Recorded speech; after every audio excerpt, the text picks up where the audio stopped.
Hey everybody, this is Danielle with MyCarrierPortal.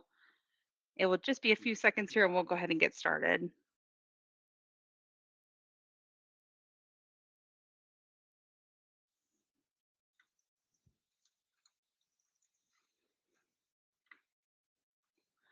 All right. Well, we are going to jump in on maximizing risk assessment and your compliance today. So I'll be going over how to set up a customized risk assessment, how to use that information, and do some carrier analytics. But first, I want to start by going over our newest features that we came out with and our newest integrations. Let me slide over here. So first, we have some new integration partners. Of course, everybody has seen FreightValidate within MyCarrierPortal, and we do have I believe it's a poll going on. So if you have any feedback on that or anything like that, there's a poll that you can answer there within this webinar. We also integrated with Chain app, and Chain app is like a digital freight matching with booking and tracking. The tracking feature is actually really amazing. So with that, with MCP, you can actually see the carriers in there and see, do they meet my standards within the Chain app.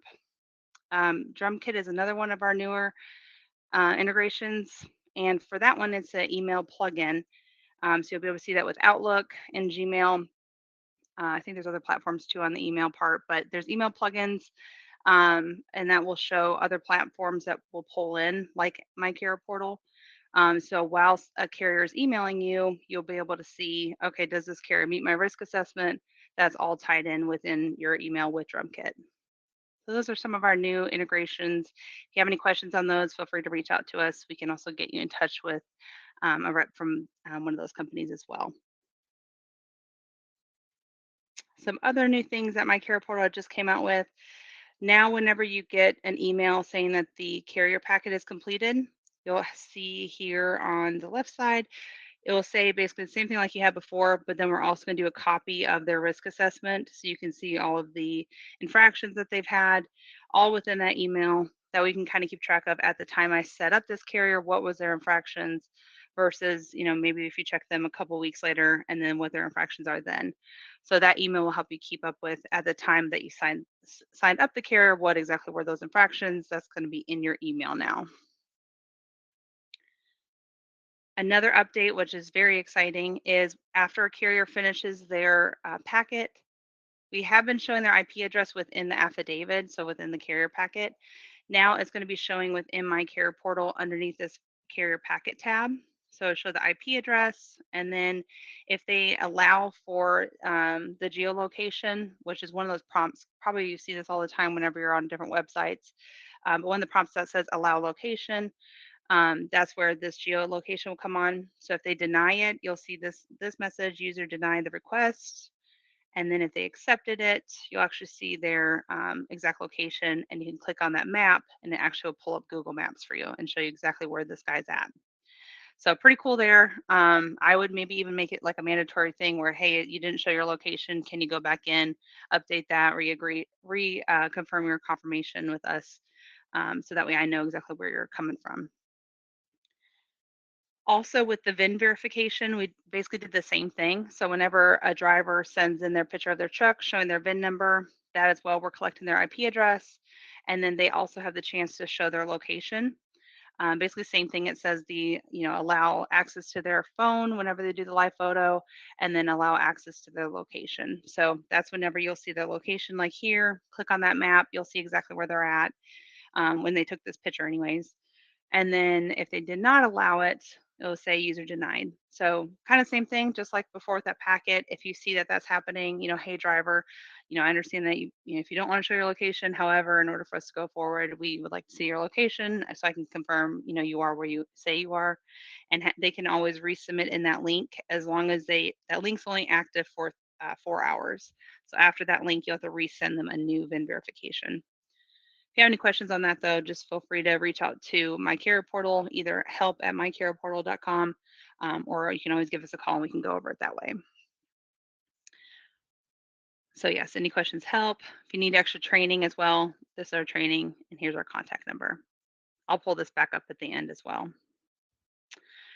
Awesome. Well, let me pull up our my screen here and we'll just jump right in. One moment.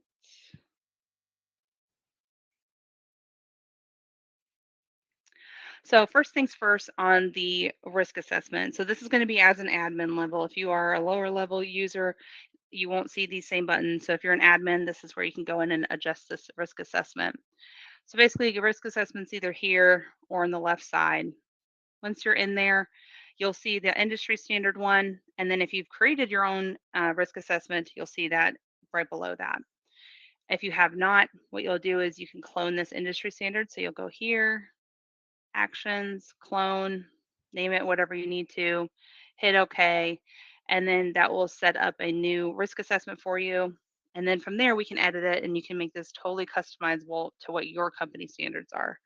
So that's going to be one of the key things here is making sure that hey, my at my company we want the carrier to be in business for 6 months or 1 year, whatever your standards are. You can customize all of that here. So that's why it's so important to have this all showing.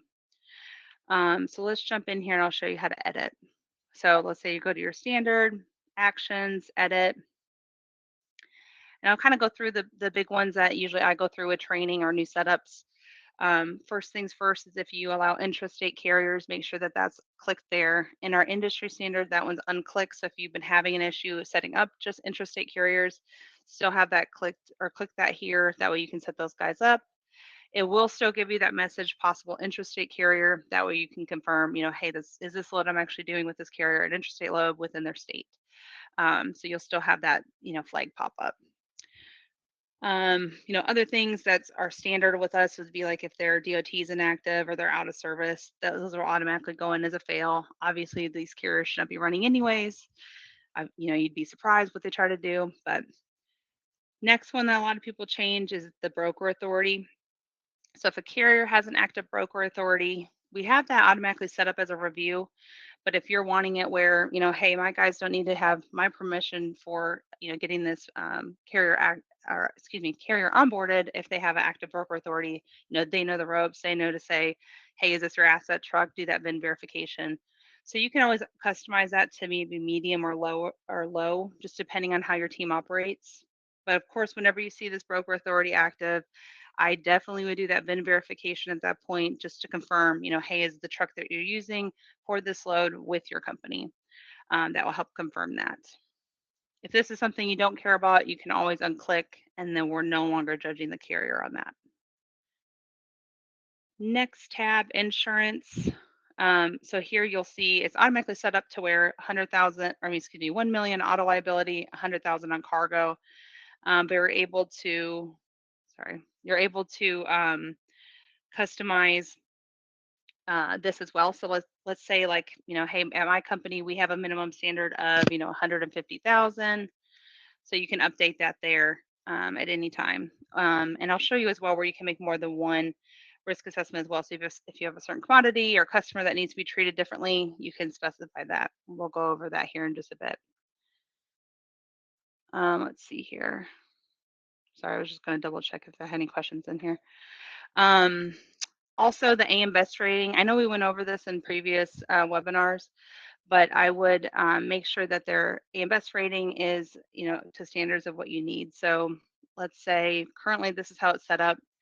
I recommend at least doing like a C++ as a fail on this AM Best rating, and you'll want to do that for auto and cargo. So updating this C++ under review.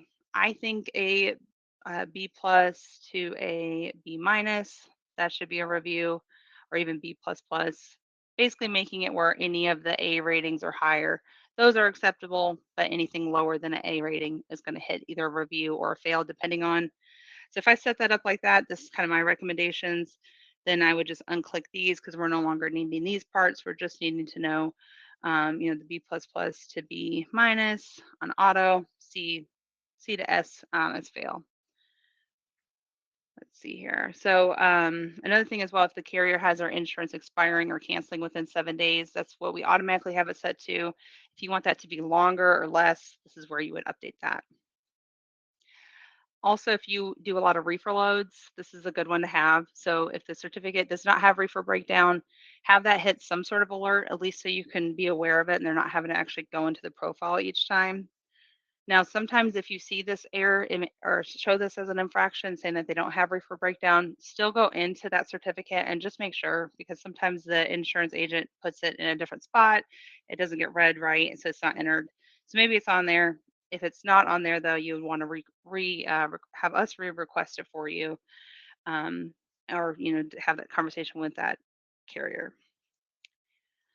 Next one, operations. So this is the one, probably I would say the most frequent thing that people have customized here. This would be like, how many days do you require a carrier to be active before you set them up? So this example has, from 0 to 90 days fail. I'm not going to even consider them until they're over 3 months. Let's say, from 3 months to, I don't know, 3 months to 6 months, hey, that at that point as a manager, I can make that decision if we work with them or not, have that as a review. And then maybe from, 6 months to a year, then that hits a medium alert. And you want to do that on the authority and the DOT as well, just depending if you have different standards for intrastate carriers rather than, all carriers. So all of this you can customize, or even make it where a lot of people now are doing the 365 as a review. And then, from 1 year to 2 years, having that hit something. So still showing you, hey, they're less than 2 years, but you're not able to set them up. You just have a medium alert, but gives you that heads up. If the carrier has no inspections, of course, that's kind of a big one, making sure that that flags you. And of course, the no inspection things does not mean that they're a bad guy. Unfortunately, the bad guys that have no trucks that are posing as a carrier have no inspections, so that is a red flag. But it does not always mean that if they have no inspections that they're one of those guys. So at that point, that's when you're going to want to, um, that's when you're going to want to do that VIN verification, verify, hey, does this truck actually belong to you guys, and go from there. Number of trucks, so that's listed on FMCSA is where this is pulling from. So if they have, right, it's automatically set for anything less than one. So if they have 0 trucks reported, then that will show. I know at my old company, we had it like a 5 truck minimum. So we would want anything less than 5 trucks to pop up. My manager can make that decision, or my compliance team can make the decision to let me work with that company if it's less than 5 trucks. But really, that's my standard. Maybe desperate times, desperate measures, they would approve less, but really that was my standard there. So you can customize this to whatever. Like I said, it's automatically at a 1, but whatever your standards are for that, you can specify. Safety. So if they're unsatisfactory fail, conditional review. I know some people are not wanting to work with conditional safety ratings, so they may put that as a fail. Totally up to you guys. This is just how it's automatically set in our industry standard. If you want them, if they're not rated, to pop up something as well, just so that you have that heads up, you can do that. From here, you can put specific violations. So if there's some that matters more to you or your customers more than others, you can specifically request that. Like let's say, probably the biggest one is the drug and alcohol. If you have a 0 drug and alcohol policy, then you can make it where, hey, anything over 0, I want to be alerted for that. Or maybe your customer has that, so you can tell your customer, hey, by the way, I have this in place so that if they have anything over 0, I'm being alerted. I'm not using those carriers. Kind of give them some more reassurance that you're following their guidelines. So that is all in here. Of course, all the different violations. Another one that I like to have set, normally this is all unclicked, but I like having these clicked on here. So this is if the carrier has any high out of service percentages. So basically if they're getting pulled over by DOT and getting shut down, in this example, it's over half the time. So over 50%, hey, I want that red flag. So especially if you're working with, expedited loads or loads that have to deliver on a certain date, they cannot be extended. This would be a big one because if you have a carrier, like let's say you have 2 options, one carrier has the high out of service percentage, the other one, looks fine, they don't have that. You're going to want to go with the one that's not getting shut down all the time, just because your likelihood of having that load deliver on time is better with the carrier that doesn't get shut down. So that's one that I definitely recommend, especially like I said, if you're doing expedited freight. And then lastly is our fraud assessment. So I kind of tell everybody this, but the authority, the operation safety, that information is being pulled from FMCSA. So all of that's being up to date. We keep that daily being updated, so we're always up to date on that. The insurance is within our insurance warehouse. That's getting updated all day long throughout the day whenever we get new certificates. But this fraud assessment, the majority of this is going to be within our customer network. So you guys, we have about 3,000 customers. So with all of you guys kind of talking to each other and showing that, what your relationship has been with the carrier, this kind of goes into play here. So the carrier rating, so we have it automatically set at 5 stars. Now this is a new feature as well. If you want it to be, what I recommend almost is like 4.9. You can now have that as decimals. Before we only could have that as whole numbers. So I know that's a pretty big thing. Because how that carrier rating works is after you're set up with the carrier, they get 5 stars automatically. And then if you feel like, hey, they did not give me 5 stars worth of service, maybe they were late, they did poor communication, whatever it is, you can go in there and rate them lower. And then that's going to affect their overall rating within all of my carrier portal to kind of see that. So it's important to keep that up to date, especially if you had a bad experience. Put that in there, and then this rating will show up as well. Some of the larger companies you'll see is like 4.99 or 4.95. So that's why I kind of like it to be like 4.9, because if they're set up with a ton of people and one person made them mad, it'll be like 4.99 or something like that.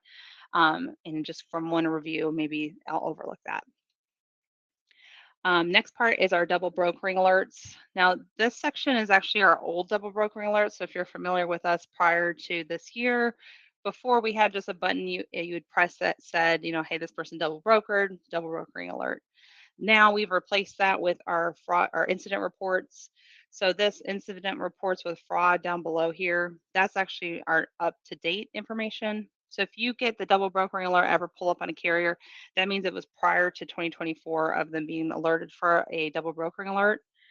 I still think these are pretty relevant, especially if they have more than one. So if how it's set automatically is 1 hits a review, 2 or more fail. A lot of times people nowadays are just doing, one and done. Hey, I'm not taking a chance. And you definitely can do that. Another one that's a pretty big one is this one. If you see this pop up, this is to help prevent dispatching services. So if they have a user to truck ratio of 1 truck to 3 or more users, hey, why does a 1 truck show have 4 dispatchers? That's weird. Let's have that conversation because I'm getting that red flag. Um, if the carrier is blocked by other companies, that as well will pop up as a review. And I know we've had some people message us about this one, and it kind of is depending on how you guys operate on your block carriers. Just because they have over 3 people blocking them, especially if that's the only thing that's popping up, that doesn't always mean that they're a bad guy. It just may mean that people have had bad experiences. They are refusing to work with them. And it could even be where the truck broke down legitimately and they just, decided not to work with them anymore. Whatever the case may be, on this one, it does not show. Um, on this one, it does not show like the reason why or what the carrier or who, excuse me, who put that in. But whenever you see over the 3, definitely I would do that VIN verification. Really, when anything pops up, do that VIN verification, making sure, hey, is this actually belong to you guys? Because you guys have had bad experiences in the past. And also, whenever I see the blocking part, I look at, okay, like how long has this carrier been in business? How many trucks do they have? Because if I see a carrier that has, 10 people blocking them, I would want to see, is this a 1 truck show that just started versus, a business that has been around for 20 years that has 200 trucks. I would look at those 10 blocking a lot differently. So that's kind of some advice if you see that pop up. Next one is if they've had any FMCSA changes within the last 60 days. So this as well pops up on their main profile when you search them. We have that there, but then we also built that in our risk assessment. And this one's a pretty big one. I would say probably like 90+% of carriers I see where they actually had a fraudulent thing happen or theft more than likely had this alert on their account. So when you see that, let's go to that bottom part of their carrier profile, see those changes. What are they? If you see a name change and maybe an address change, especially if it's a far away move, hey, maybe that means that they've sold out their company. So maybe they looked great, like everything passes, they look fine, but that now they're showing a new company represented. So at that point, I would almost treat them like they're brand new. They have nothing on there. Definitely do a VIN verification. If you're showing that the phone number has been changed or email address, I always like to call the old phone number, email the old email address. Hey, is this for sure you guys changing? Do you guys still own the company? What's going on? So those indications are good ones just to kind of keep that vetting process going. Also, if the carrier has multiple addresses, phone numbers, fax, emails, matching up with other DOT numbers, that to alert you. And as you know, in the profile, you can see exactly who all is matching up with that. We've updated that information so it gives a lot more detail within that main screen. And I'll try to pull that up here in a little bit later too. For this section, the way that I like to do this is actually keep the failing off just because sometimes, I guess they have more than one carrier or DOT on there.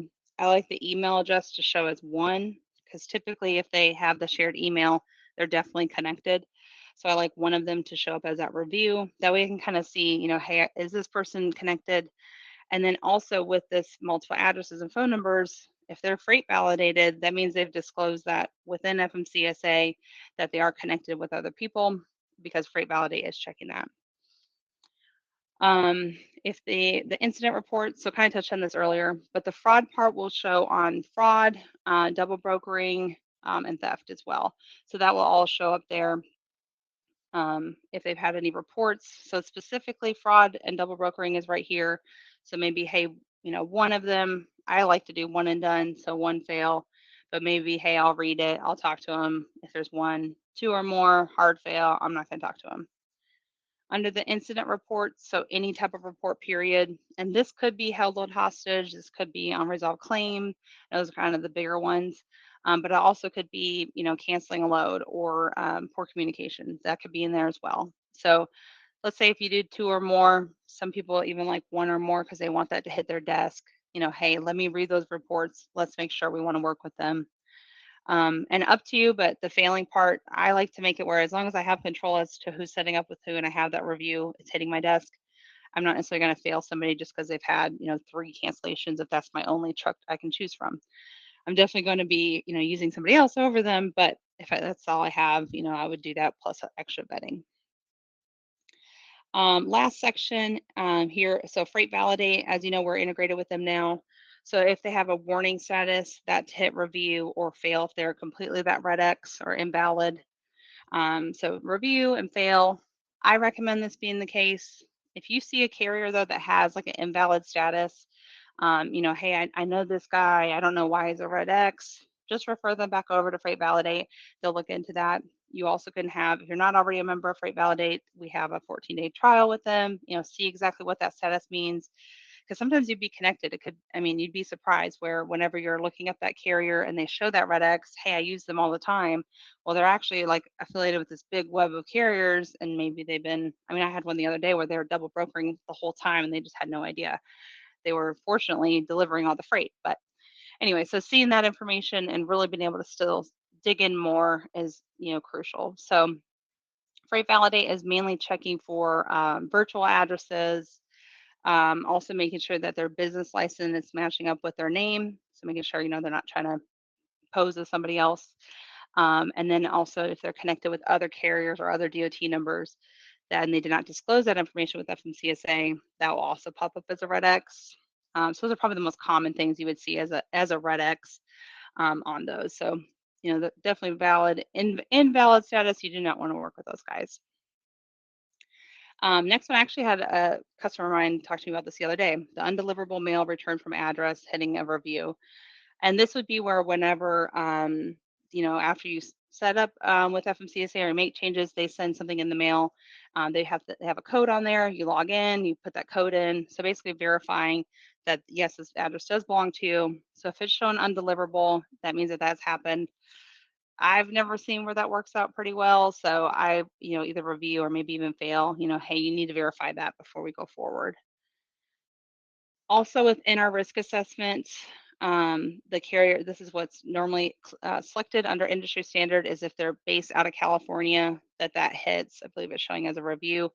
So it kind of up to you guys. If you guys are working with a lot of California carriers, this could get kind of, annoying, let's say. I work with these guys all the time. Yes, I know that they have a higher, fraud rate, but This is where, I'm based out of. So you can either, bring this down to a low alert or unclick, just totally up to you guys. You also can change the state. So let's say, I know another big one is, Chicago area. Hey, if they're out of Illinois, I want that review. I want those extra heads up. And this part is getting updated to have more than one state. We're working on that right now. So hopefully that will be coming out before the next webinar. Um, let's see here. Hopefully, Meg, you are answering all those questions. So basically, this is the risk assessment. Kind of like I said, customize it. Work with us if you need some help on it. Our training team's awesome, and they can walk you through everything. But like I said, I highly recommend having your own settings on here. And then another thing that's really cool is you can take this risk assessment and clone this. Like, hey, these are my standards. I want to clone this, but let's do it as a test account. So I have a test one already. So like, let's say this test one, I'm going to go in here. And let's say I'm like bidding on a lane. I'm bidding on, an insurance policy needs to be 250,000.